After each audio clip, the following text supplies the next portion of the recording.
welcome Dr. Endya Perry for our third BX Power teaching workshop this evening. Dr. Endya Perry is the Government Markets Chief Financial Officer at Blue Cross Blue Shield in North Carolina. Under her leadership, her team provides financial strategy, guidance, and support for the government market segments.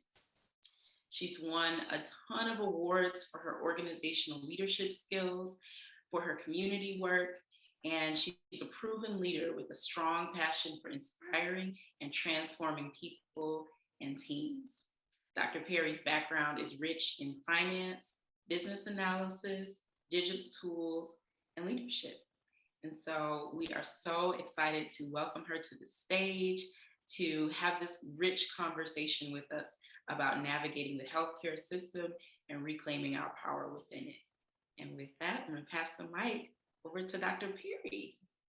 Thank you so much. I truly appreciate that amazing introduction.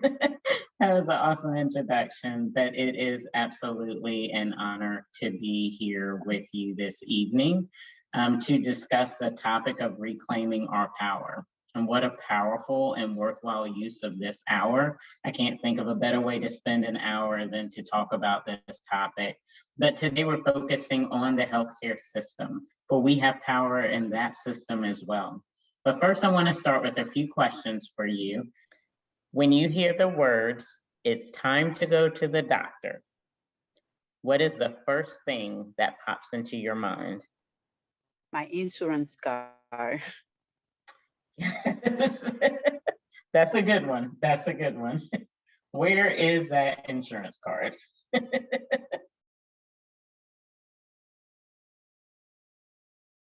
going to read some answers from the chat. From Dylan, we have, "What will they tell me?" From Nicole Lynn, we have "Anxiety. Will I be heard?" Yes, yes, yes. And those are really good responses as well, because there's a level of uncertainty and anxiety that comes into play. Even with the first response of, "Where is that insurance card?" There's a level of uncertainty and anxiety, because if we go and we don't have it, that's a problem, and it causes issues. And not knowing what you're going to hear when you get there, that's the level of anxiety that exists. And will I be heard? Those are four powerful words that unfortunately we feel that in many different spaces and in many different ways. So this is a perfect session about reclaiming our power, making sure our voices are heard. So excellent. Okay. So next question, in your opinion, what are the most important things that make a successful doctor visit? So when you think about a doctor visit, and if you've ever had one where you left saying, "Okay, that wasn't too bad. That was actually a pretty good visit." What took place during that visit? Or what things do you need in order to say this was a successful visit?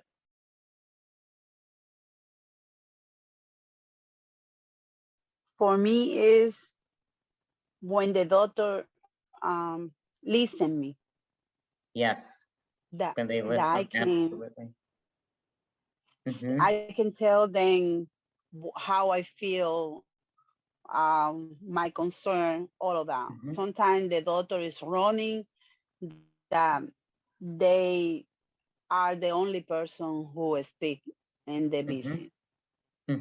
I don't like that. Yes, yes. Very good point. Very good point. And I see some of those in the chat now of not feeling rushed, and it's very similar of sometimes they don't hear you. They act like they don't have time. That's not a good use. That's not a feel good feeling, right? So definitely if you have a visit where a doctor takes time and a doctor actually hears you and understands, and as Nicole Lynn was saying, and that they give you clear information, a clear diagnosis, so you get an answer.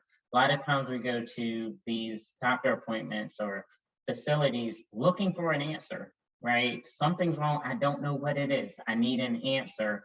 And to be able to leave with that is good. Understanding, very good. Understanding, communication, patience, very, very important. Very important. Not waiting more than an hour to see the doctor. That speaks to me. I'm not the most patient person.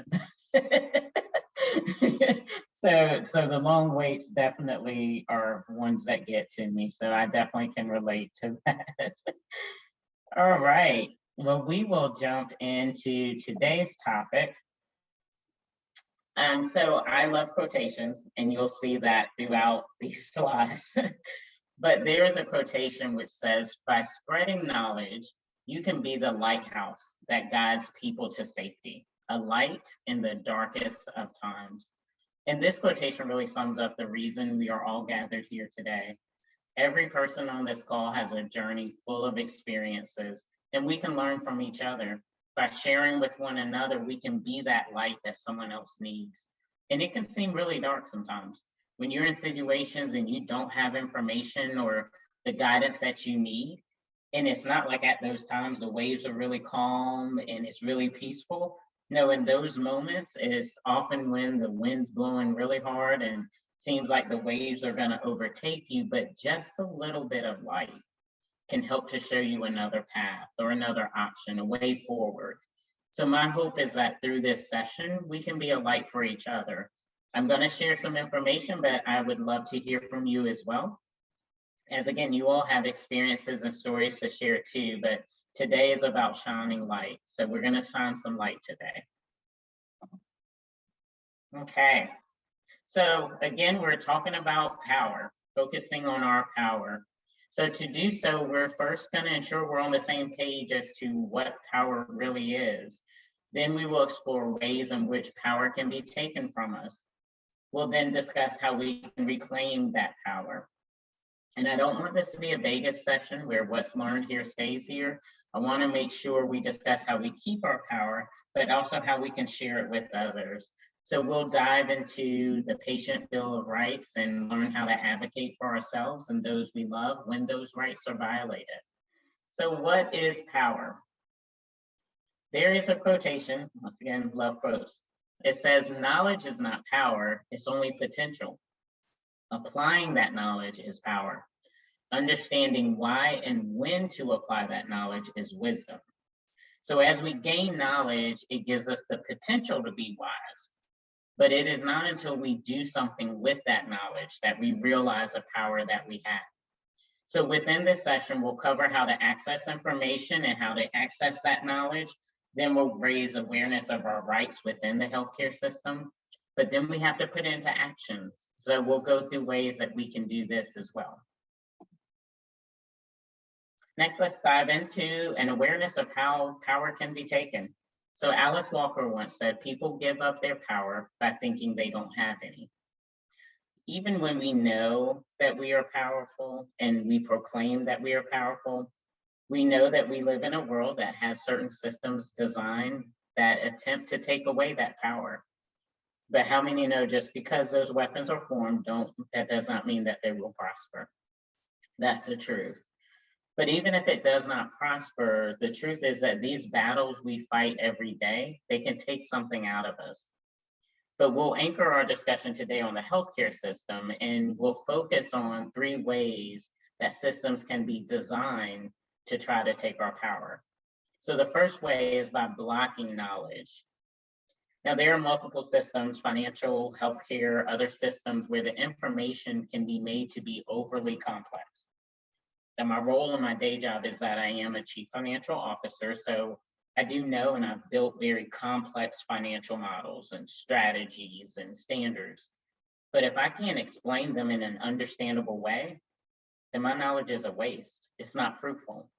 And it's the same with the healthcare system. These professionals that we encounter in the healthcare systems have studied for years, and they have a lot of knowledge. But they have to be able to make that information understandable for it to be useful. And as we'll see when we get to our rights as a patient, this is one of our rights. We have the right to access easily understood information. So another way that knowledge is blocked is when the information we need is difficult to find or to access. As I was mentioned earlier, even the insurance card. Sometimes that's difficult to get. Sometimes it's late in the mail. Sometimes it doesn't show up in the mail and you got to try to find it. But any information that's blocked by being difficult to access is a problem. And so in addition to that, there's also pain and struggle. And it's important to know that the response to pain isn't always tears. Sometimes when we experience pain, it hardens us. And if we're being real about it, some experiences that we can have can hit us so hard we forget who we are. We can forget how powerful we are. We can forget that we're worthy of respect and kindness. This happens, and it's a form of trauma. And healthcare system trauma happens, and it leads to a damage of the trusted relationship that's necessary for us to have optimal care. And trust can be damaged in many ways. As we look at that last bubble there of damaging trust, the trauma resulting from healthcare system navigation, that can result in damage of trust. The lack of information can also damage trust. Mistakes or inaccuracies that happen also can damage trust. But we can't stop here, right? We can't stop at a place where power has been taken. We have to reclaim it. So one of my favorite quotations is, "They tried to bury us, but they didn't know we were seeds." And there are many systems and challenges that we face that are intended to bury us, or that have the potential to bury us. But we can choose a perspective that we're not buried, we're planted. And as we travel through the soil, we gain more information and inspiration. When there are sessions such as this, we get stronger and we get wiser as we share with one another. And so to reclaim our power, we must first start with awareness. As we stated earlier, when we go through situations which try to take our power, it often takes something from us. So we have to identify what has been taken and what is the full impact of what this has had on us. Was it misleading or confusing information that took away our trust? Was it repeated attempts to try to address an issue medically or financially that went unanswered or unresolved that took away that will to fight? Or was it a diagnosis or a response that took away a sense of hope? In all of these circumstances, there are also opportunities to get that power back. We have to recognize when these opportunities present themselves to change the course. And it could be that it's negative thinking that we have to identify so that we can confront and change those thoughts.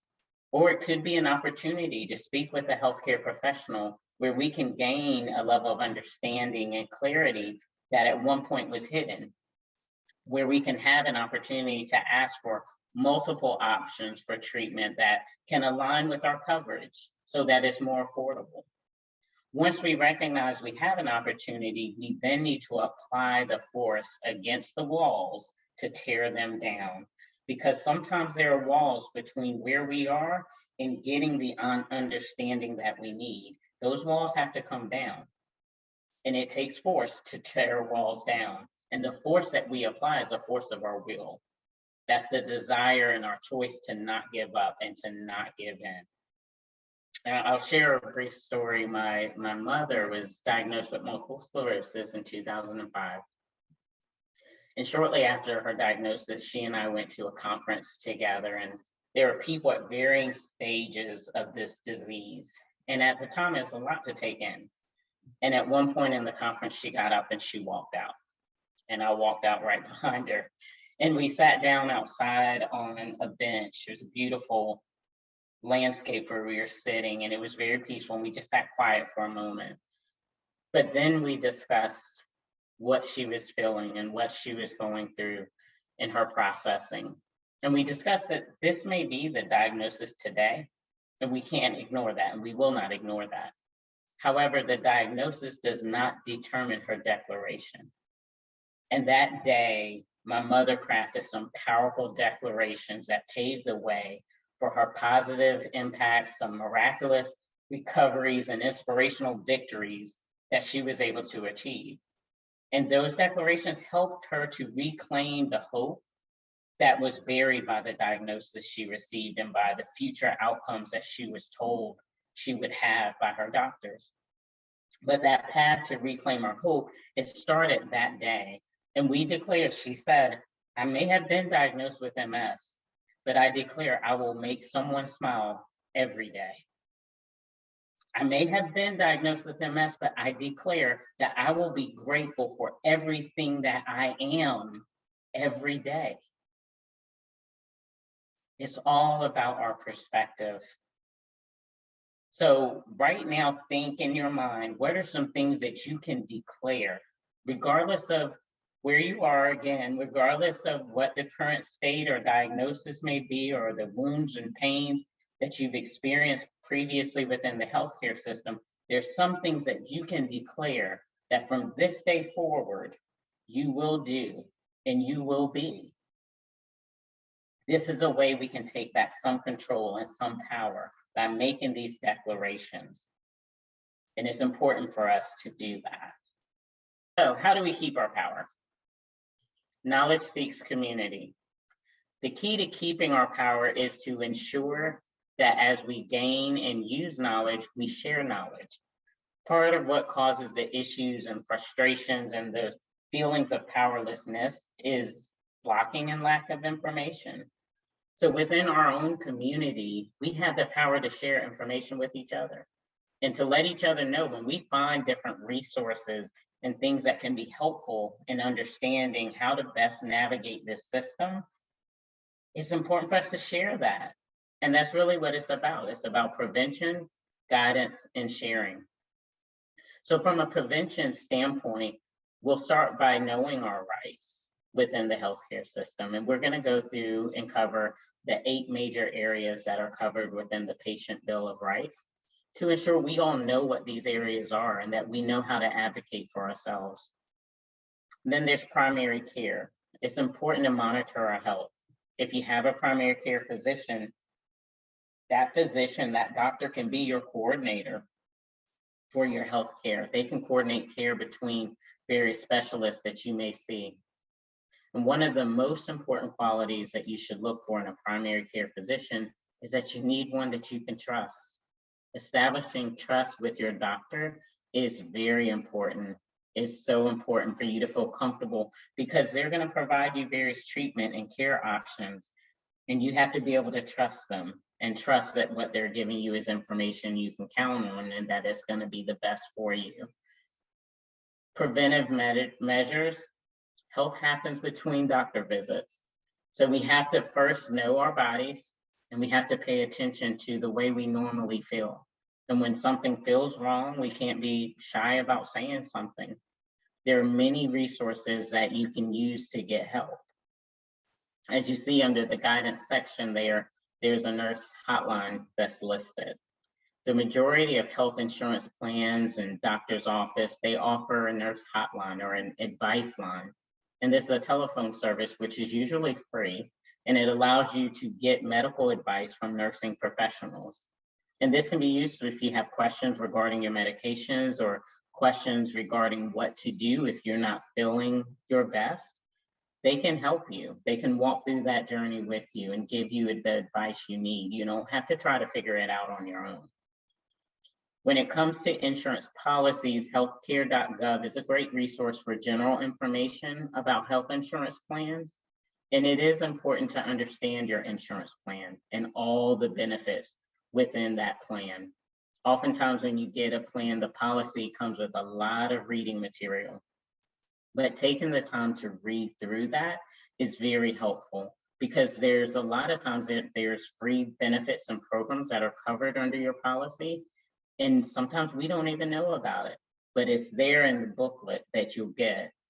So if there's ever anything in your policy that you're unaware of or that you don't understand, call the customer support number and ask, because it's your right to know. It's your right to know what you purchased. It's your right to know what's covered.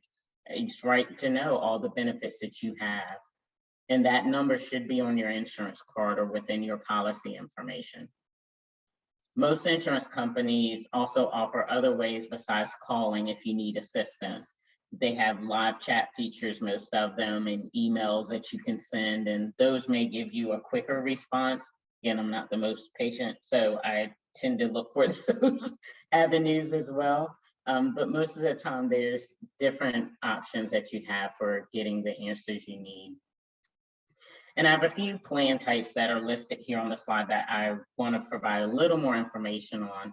Medicare is a federal health insurance plan that's offered for people that are over the age of 65 or those that have certain disabilities.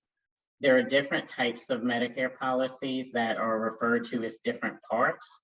So Medicare Part A is basically hospital insurance. So it covers when patients are admitted for care to hospitals or rehabilitation facilities.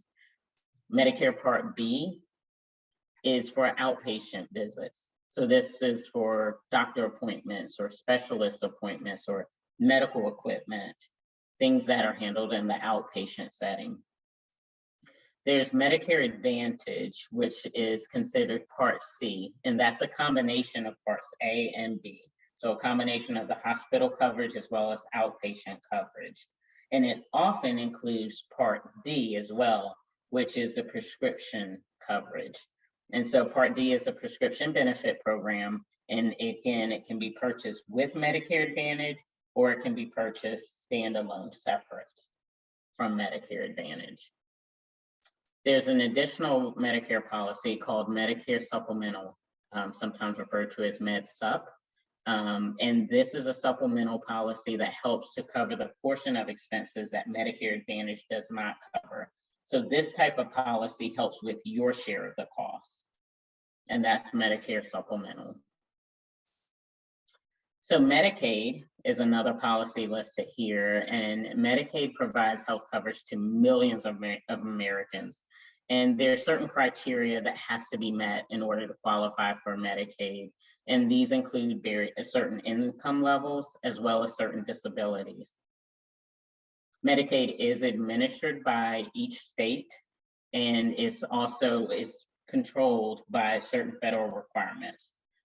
So the federal requirements have to be met, but it's actually administered by the state. So it's paid for and funded by both the federal and state government. And since that's the case, most of the time Medicaid is very low cost, or in some cases, and in most cases actually, is free. So for both Medicare and Medicaid, since these policies are administered according to requirements that are defined by the federal government, there's an additional layer of protection, and that layer is called CMS, which you've probably heard of. It's the Centers for Medicare and Medicaid Services.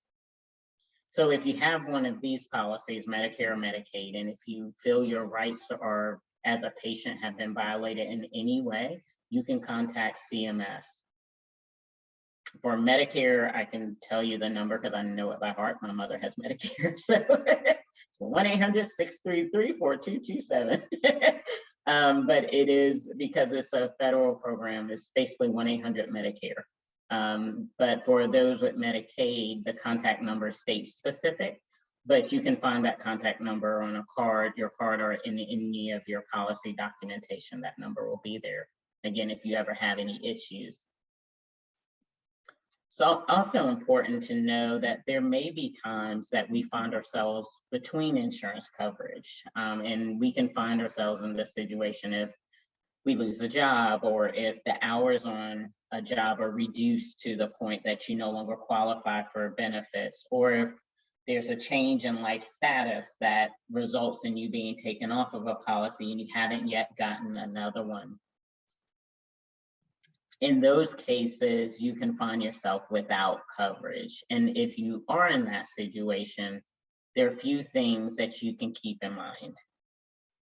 First, it's important to find out when your previous coverage ends. So if you know that you're going to lose coverage at a certain point, to know what is that date that that coverage is going to end. If possible, make sure you schedule as your doctor visits, your procedures, any procedures you have to have, any prescriptions that you need. Go ahead and get those scheduled so that you can get those prior to that insurance coverage ending. And if you realize that it may be a while before you get new coverage, then there are options that you can get gap insurance. And there's different options to get insurance, this gap insurance that covers during this time. One is Cobra Insurance. And if there's a loss of employment, Cobra is an option, but Cobra is very expensive generally. With Cobra, you're paying both the normal premium that you would pay, plus you're paying the amount that your employer generally was paying. So with Cobra, you're paying a lot more. So it is very, very expensive. Another option is short-term health insurance plans. This is another option for covering that gap of time. If there's going to be a significant gap. These plans are usually cheaper than Cobra, but with them, the thing that you have to keep in mind is a lot of times there are coverage limitations. So if you go this route of getting short-term health insurance plans, you really need to make sure you read through what is covered and what is not covered to make sure you know what you're purchasing, because each plan is different. Okay.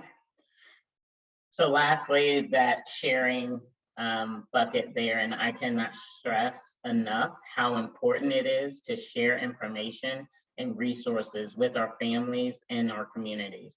We cannot only rely on the information we get directly from our doctors or nursing staff, because they only have a few minutes with us during the visit. So we have to know how to access the information outside of that office visit, and then we have to know that we can share it with others. So hopefully navigating the healthcare system doesn't feel like war, but when things catch us off guard, or if we are not prepared, or if we don't know our rights, it absolutely can feel like we are on the front line of a battle. And I can say that because I have been there. So now I want to take some time to go through the 8 major areas of the Patient Bill of Rights. So the Patient Bill of Rights was established to ensure that all patients receive a base level of care within the healthcare system.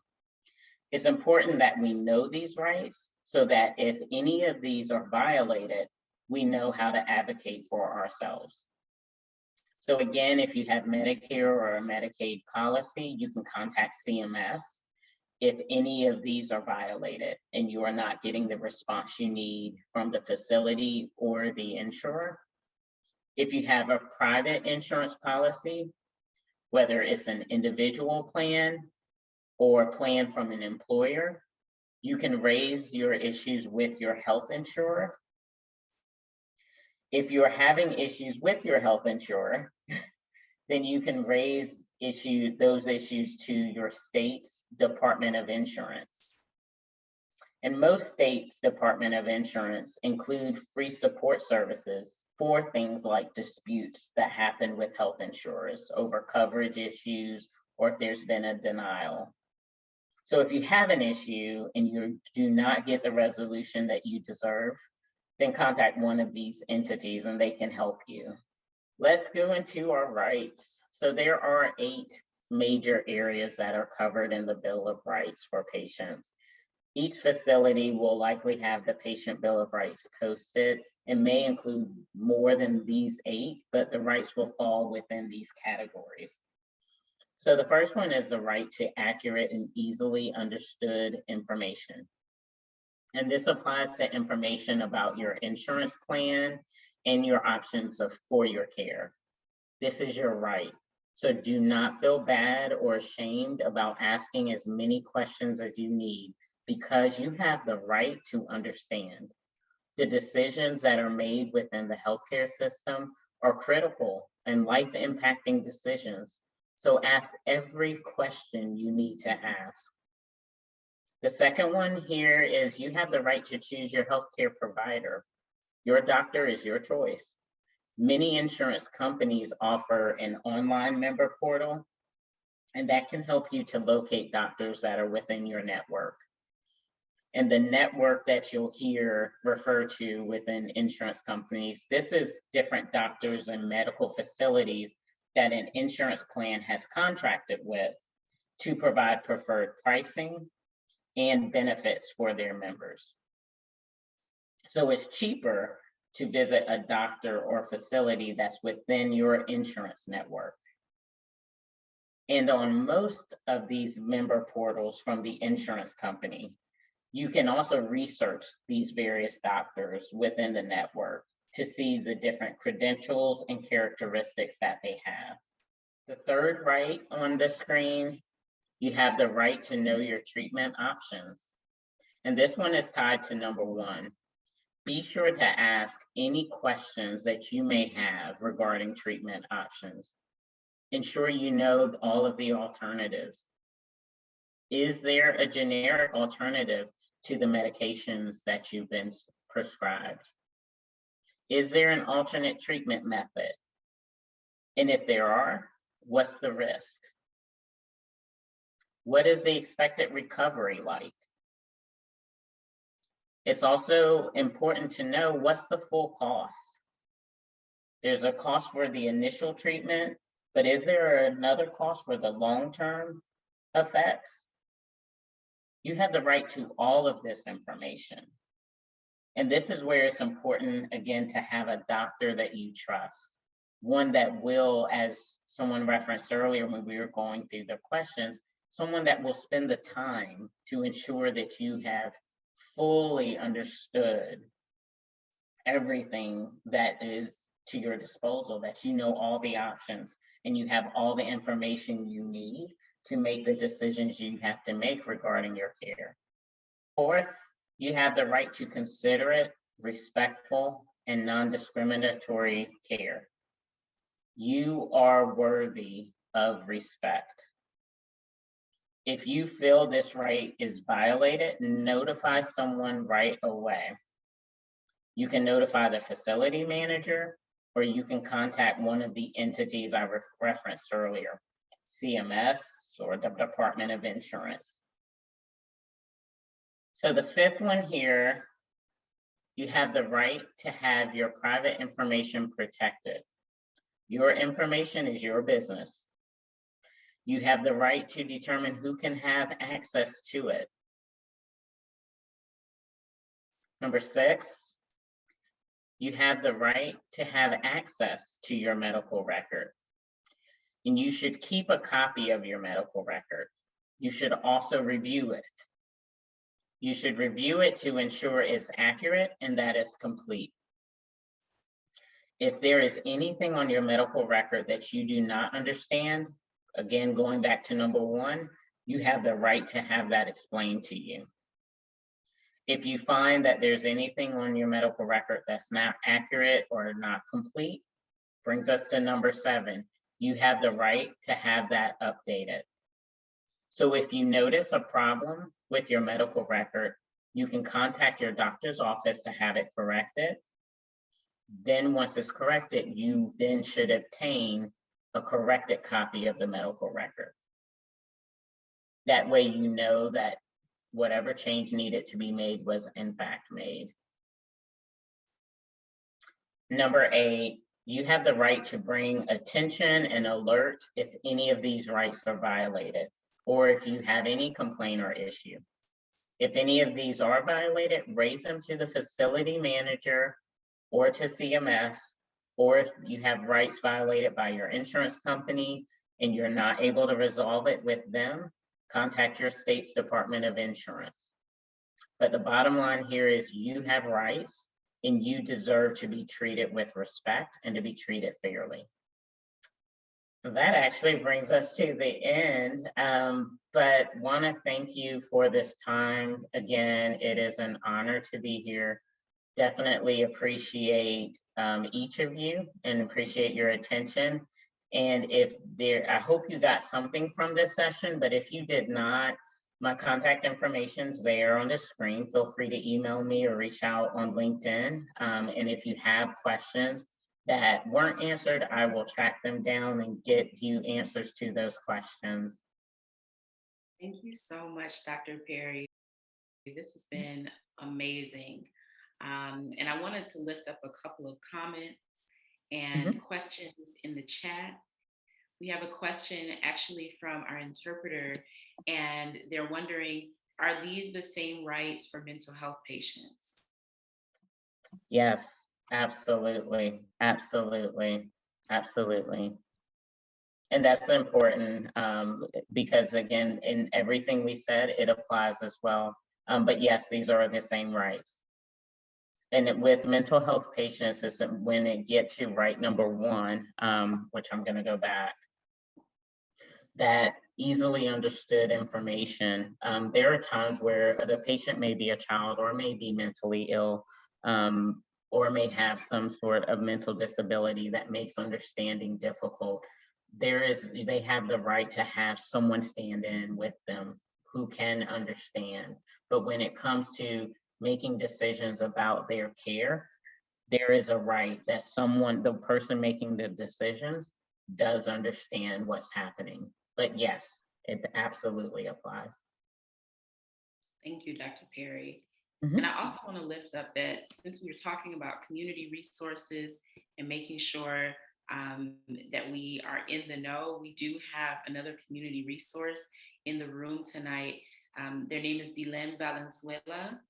She put her information in the chat as well. Mhm. Community health educator from the Oh, nice. DOHMH. I put the Excellent. information in the chat, just putting information about the Poison Center that's available. And we have translation services in 150 language. So it's also a resource, especially for those families that may not understand what they're reading, or if they should take the medication, how to discard their medication. And sometimes they're afraid. This is a number, again, we're part of the Department of Health, but again, it's a good resource and it's free. It's part of the city and it's confidential. I mean, we're not going to ask nothing, but it's a good resource to have and have available and share with families. Thank you so much, Dilem. That's what we're all about here, right? So as Dr. Perry started us off tonight, there is so much knowledge in the room. And so whatever we have, this is the opportunity to share and ask questions and make sure to absolutely bring this back to your communities and your families. Thank you so much, Dr. Perry. And we'll make sure to share out that information once we get it. We'll post it on our website at dreamyard.com/COSI. That's where you can also find out more information about other community organizing workshops that we host. This is the third workshop in our BX Power Teach-In series, where we are demystifying 4 different systems that we live and operate within. So we want to thank Dr. Endya again for joining us tonight for our healthcare workshop, Reclaiming Our Rights. This has been super informative and amazing. And as always, it feels really good to build community with folks around such a sensitive and vulnerable subject.